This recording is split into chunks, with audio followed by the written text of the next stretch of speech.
On peut également parler de la couleur des cheveux.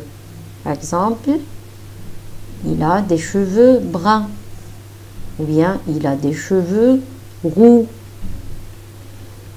ou encore il a des cheveux châtains, il a des cheveux blancs, il a des cheveux marrons. Par exemple, aussi on peut dire elle a des cheveux qui sont colorés, c'est-à-dire il fait la coloration, etc. Passons maintenant à la description du visage. Bien sûr, vous savez, il y a beaucoup de parties qu'on peut décrire concernant la figure d'une personne, c'est-à-dire le visage, comme par exemple les yeux.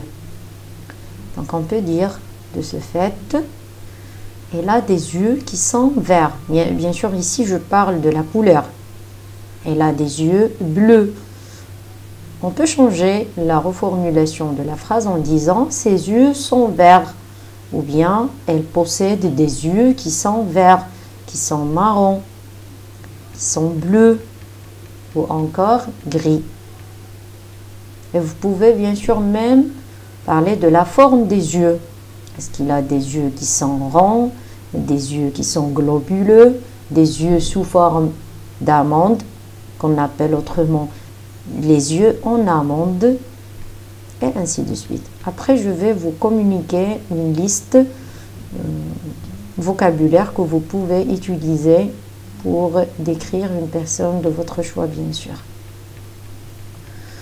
On peut aussi décrire les lèvres de la personne, tout en disant il a ou bien elle a des lèvres qui sont grosses, ou bien des lèvres qui sont épaisses, ou encore des lèvres qui sont gonflées, ou tout simplement elle a des lèvres qui sont fines. Voilà.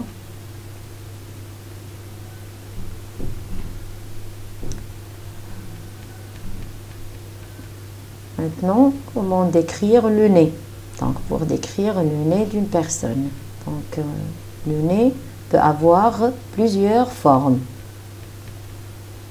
On peut dire il a un gros nez, comme c'est le cas pour ce personnage-là. Ou encore, il a un petit nez, comme pour ce chien. Il a un long nez. On peut dire il a un nez recourbé. Il a un nez retroussé. Il a un nez sous forme de trompette ou bien un nez en trompette, etc. Donc, j'essaie seulement de vous parler en bref de ces différents, bien sûr, langages qu'on peut utiliser. Parfois, pour décrire une personne, on peut même parler de certains traits qui sont particuliers chez la personne, c'est-à-dire quelque chose qui le rend spécial. Il a des traits qui sont spéciaux et qui rend la personne exceptionnelle. Donc toujours quand on dresse le portrait d'une personne quelconque, il faut essayer de mettre l'accent surtout sur ces traits particuliers ou bien tout trait qui vous attire en cette personne. Comme par exemple pour ce monsieur-là, on peut dire qu'il est barbu. Barbu, c'est-à-dire qu'il a une barbe. La barbe. Donc, le fait d'avoir une barbe, pour certains hommes, c'est quand même un trait singulier pour eux. Ou encore, comme ce monsieur-là, il est moustachu, c'est-à-dire qu'il possède, comme vous le voyez, une longue moustache. Ou il a un bouc, c'est cette partie-là. Donc, il a un bouc, déjà, ça ressemble à l'animal, le bouc, dont la femelle est la chèvre. C'est un animal. On a d'autres types de traits particuliers, comme par exemple, cette fille-là, ou bien ces deux femmes-là. La première, c'est une, je crois, une chanteuse. Voilà.